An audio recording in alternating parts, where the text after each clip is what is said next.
So, when Mr. Wamil reassigned to you his account, was there any office memorandum that was issued by the COA Your Honor, reassigning please, you as the examiner? The question is misleading, Your Honor. It is not Mr. Wamil who reassigned the account to her. She just occupied the position, Your Honor. The question was if there was an office memorandum assigning her to take over from Wamil, not Wamil himself. Witness may answer. Your Honor. Good morning, Celine. Is that the way that you pronounce your name, Celine? Silene. Silene, okay. So, you have been with the COA since 2014, right? August 26, 2014 po. August 26. So that is around 12 years already. Yes po, magti 12 years. Okay.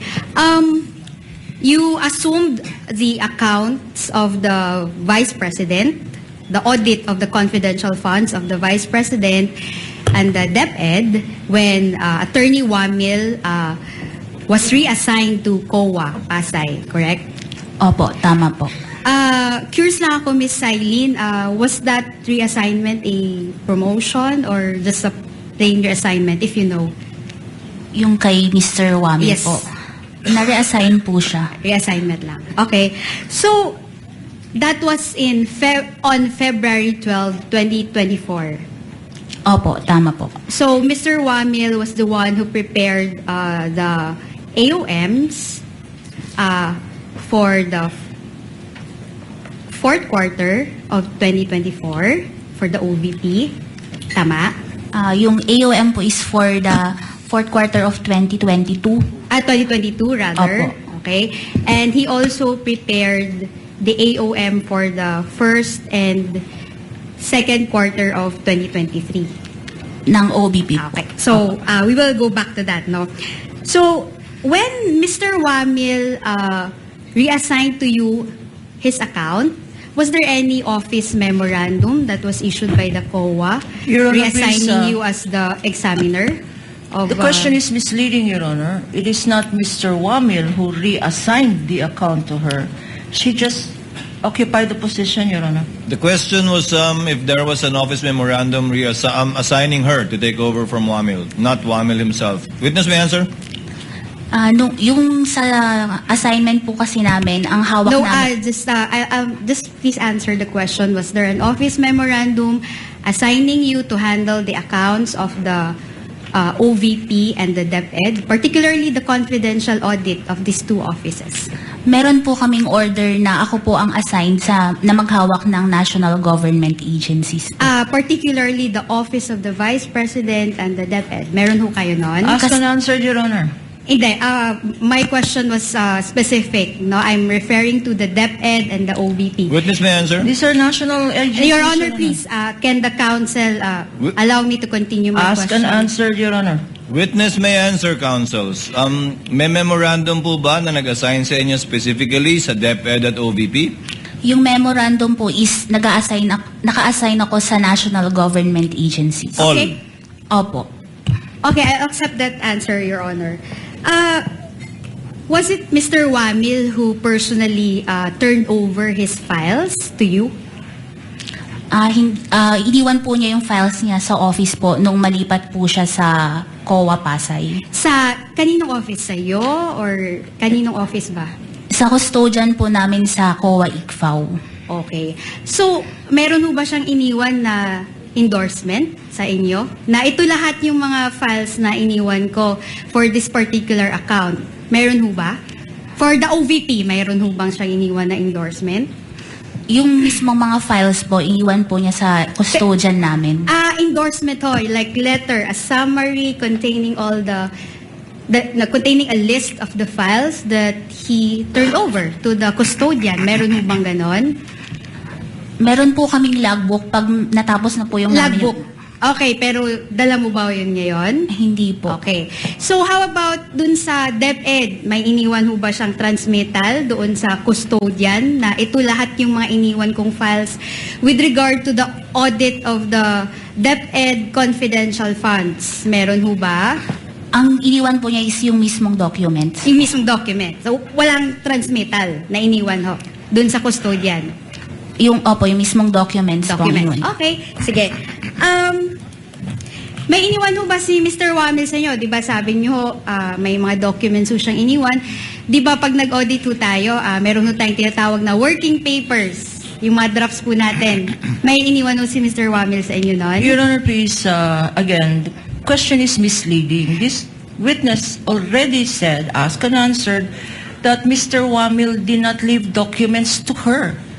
Mr. Wamil left the documents to the office. I will rephrase, Your Honor. Kindly rephrase, Okay, Counsel. may May iniwan iniwan- bang worksheets sa custodian? Yes po. Nakasama po dun sa files yung mga working papers po. Alright. I'll take that answer. Kayo ho, paano nyo kinuha yung mga files na yun? Kinuha nyo lang diretso sa custodian? Ano pong proseso nun? Nung ma-assign po sa akin yung sa OBP at sa DepEd, nung nag-submit po sila ng response, ibinigay po sa akin yung response together with the documents na pinagbasehan po nung Audit Observation Memorandum po. Okay. So in short, niroute lang sa'yo yung response. Tama ho?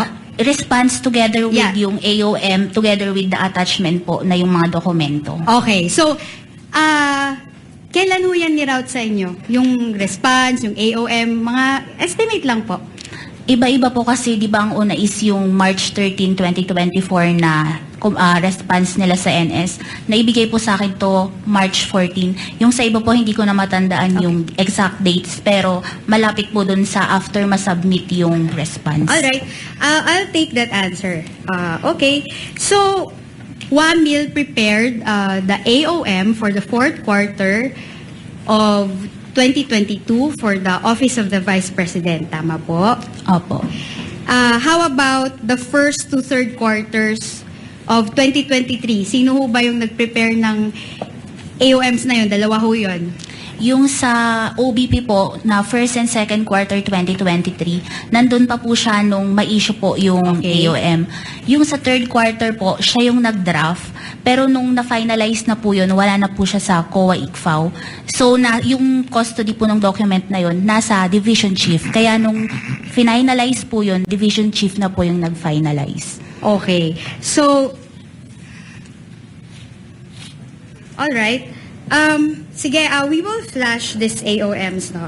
Kasi nga si Mr. Wamil nga yung nag-prepare nung iba sa kanila, no? Sige.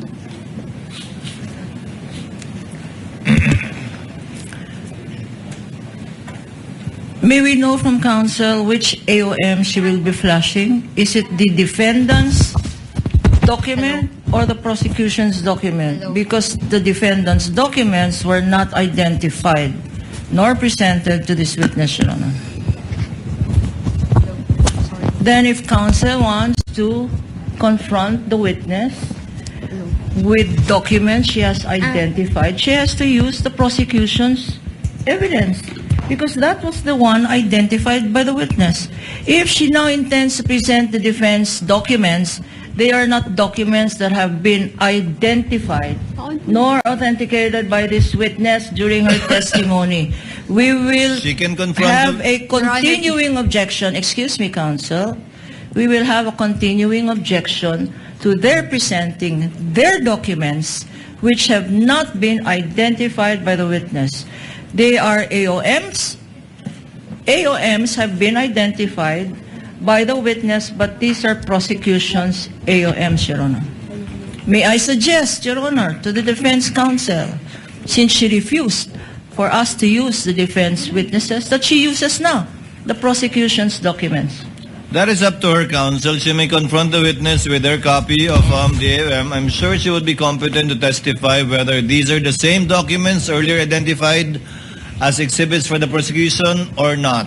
Counsel, Yes. you may proceed. Yes, correct, Your Honor. And their AOMs, we did not dispute those. So we have the same copies, Your Can Honor. we Proceed, then, counsel. in Proceed. connection with that, Your Honor, Hello. since counsel admits that our AAMs are their defendants' AOMs, can we just use the prosecution's copies, Your Honor? But, Your Honor, we have prepared, Counsel, visual aid using Show them, show the document. Yeah, I am showing the defense document. No, we will No, not agree. Your Honor, the counsel cannot We will dictate not how I agree, will Your proceed Honor. with my cross-examination. Can the council, Your Honor, be reminded that I'm on Counsel We cross-examination? will not agree, Your Honor, to What are you not presentation agreeing of to, the Attorney defense Kapunan? documents. I'm sorry? Because precisely there was no stipulation yesterday. There They are was, Your now Honor. constrained. Excuse me, counsel. Allow her to finish, They are counsel. now constrained, Your Honor. I'm sorry. They are now constrained to use our documents precisely. This is what we wanted to avoid yesterday. Had we did a comparison, not to belabor the obvious, Your Honor, but now counsel says, anyway, it's the same. So if it's the same, what's the objection to using the prosecution's document? Counsel, that water is already under the bridge. You may request assisting counsel to check the copy being presented